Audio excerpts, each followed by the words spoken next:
Legends, we are back once again with another flippin' video. Today, we are designing a VTuber model. Yes, pretty wacky, fun thing to do nowadays in 2022, become a VTuber.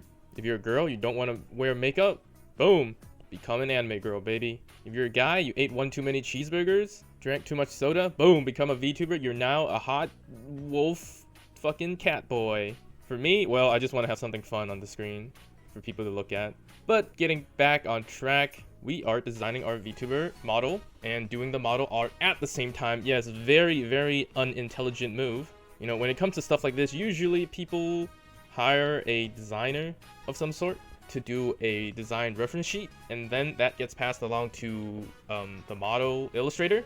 And the model illustrator will then draw everything and cut it so that it's ready for live 2D. I did none of that. I designed and drew it and then cut it for live 2D all at once. Am I a genius or an absolute dumbass? Hey, who the fuck knows? But that doesn't matter because I'm here to show you how I did it. So right off the bat, I started with a fairly loose sketch to kind of get a feel of what I wanted to do. Initially, I wanted kind of like a more jokey, kind of silly design, so I went with my little chibi guy. But I think ultimately, you know, that wasn't like the most impressive. So I decided to have another go, and I decided to go for something a little bit more serious. But I think ultimately this still ended up being a little bit memey because in some ways this is kind of like a parody design. Because I saw that there were so many fucking demon VTubers out there, right?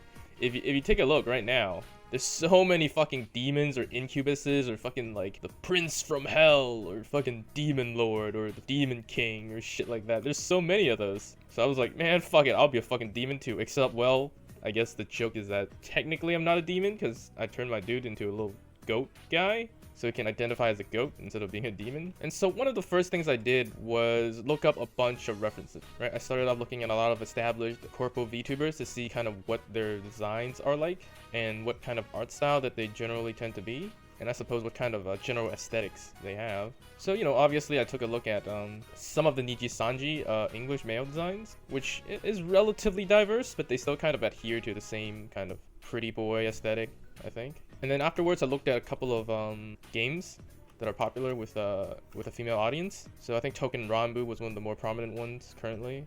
Twisted Wonderland. I think initially my art style, I was going for kind of like a Twisted Wonderland thing, because when I looked at it, it has a fairly rough art style, I think, where it's not very, it's not ultra detailed or ultra refined, right? But it's fairly loose and it looks good, which I think fit my art style.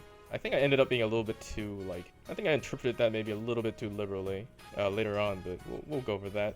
And I think one of my biggest mistakes starting out was that I just jumbled all of the design elements that I saw, and I just kind of mashed it together into this incoherent kind of like weird art style that doesn't really fit anything. So I had some issues going through quite a few iterations. One of the issues I had initially was that the body type ended up being a little bit too drastically different from what the face conveyed. So I decided to make the body type a little bit more shonen-like and a little bit less muscular, and just tone everything back in general to fit a more cohesive aesthetic. And I think it ended up working out a little bit better. And about like halfway in, I decided to just full send it on the stupid demon shit and gave my guy as many edgy elements as possible. For example, I have a sealed up demon arm, kind of reminiscent of I think her name's Velvet from Tales of Berseria, who has a fucking demon arm that is bandaged up. And overall the color scheme is, you know, it's kind of like black and red, classic edgy color scheme. And horns, man, you know you gotta have horns. And so in terms of the clothing design, I guess the best way for me to describe it would be that it's kind of what I would wear, but a little bit more exaggerated. I know it's not very strong character design to just kind of make yourself and then what you would wear, but I think it's a very interesting aesthetic. Not a whole lot of VTuber designs have this kind of like streetwear, almost hip-hop type feel to it. So personally, I thought it was something that's kind of interesting, something a little bit unique, and maybe make it a little bit more myself. Because I think a lot of VTuber designs end up being very similar to gacha game designs in a sense, where every female character is some sort of like goddess, priestess, or some sort of princess, right? And all the male designs are usually some sort of like tech wear or formal wear, or God forbid the infamous hoodie, which I kind of have, but you know, this is more of like a windbreaker jacket, so there's a little bit different. I think I like hoods. Hoods create a very nice silhouette, I think, for your character, and generally hoods are just a good look for males. So I'm not against hoods at all. But you know, this is just what I did to make it more myself, right? I give my dude Tims. I wear Tims. I think I think that's just kind of like a cool, rugged like aesthetic. Because you know, a lot of anime fans might not be particularly into streetwear or hip hop culture, right? If I get an alternate outfit, you know damn well I'm putting on some J's. You know what I'm saying? But yeah, personally, I think this aesthetic is, you know, it's a little bit unique. Maybe not the most unique thing, but it's you don't see it as often as some of these other things out there. So good enough for me. In terms of hair and face and other elements of it, I looked a lot at Free, the swimming anime with all the buff dudes. Took some inspiration from that. Although I think the likeliness was mostly inspired by Kuninaga from Token Rambu. So you know, there's all my design elements and the inspirations from them. And okay, I think one of the more challenging aspects about this piece is definitely the rendering process. Because I'm not gonna lie, I think I might have fucked up in quite a few areas. But I think it might have been too late to fix it, because I think my lines were just way too fucking thick when I started out. It was very difficult to work with it, because the thick lines actually define the art style a lot. And I think halfway in, I forgot that my art style was based off of Twisted Wonderland, because I started looking at a couple of other VTuber model designs and going, damn, I can't make it look like this. This is so tough. Why? And then I realized that, well, I didn't draw the model based on that style. How can I paint it like that style? Right, so a bit of a stupid move on my part. But not the end of the world. I think it still came out looking fine for the most part.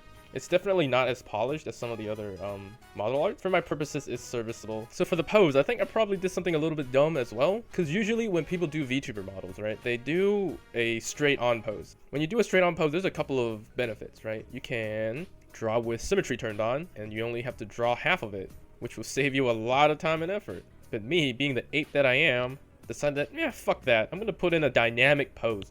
I'm gonna have my dude hunched over and sitting down. So, you know, omega fucking big brains by me. But, you know, I don't think I actually dislike that decision, because I think it's cool to have kind of like a slightly more dynamic pose for a VTuber model. Because when I look at a lot of other VTuber models, they look a little bit stiff, right? Because most of the time when you create a VTuber model, you know, they're doing a front-on standing pose. But how often do you see streamers sit in a front-on stiff standing pose like that? Rarely. They're usually hunched over or in a more comfortable position. So I decided to go with something maybe a little bit more realistic and natural. You know, people are usually a little bit hunched over when they're on their computers or playing games or doing whatever.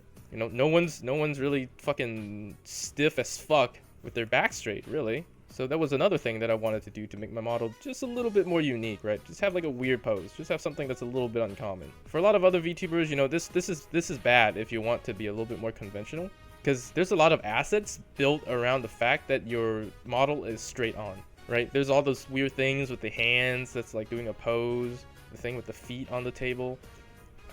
Probably doesn't work as well when your model is leaning to the side like mine is. But you know, I like the aesthetic. I like the way it looks. It's not that bad. Although later on it was a pain in the ass to rig, and we'll go over that when I go over rigging. So not only is he hunched over, he has his legs crossed and he is grabbing his arm.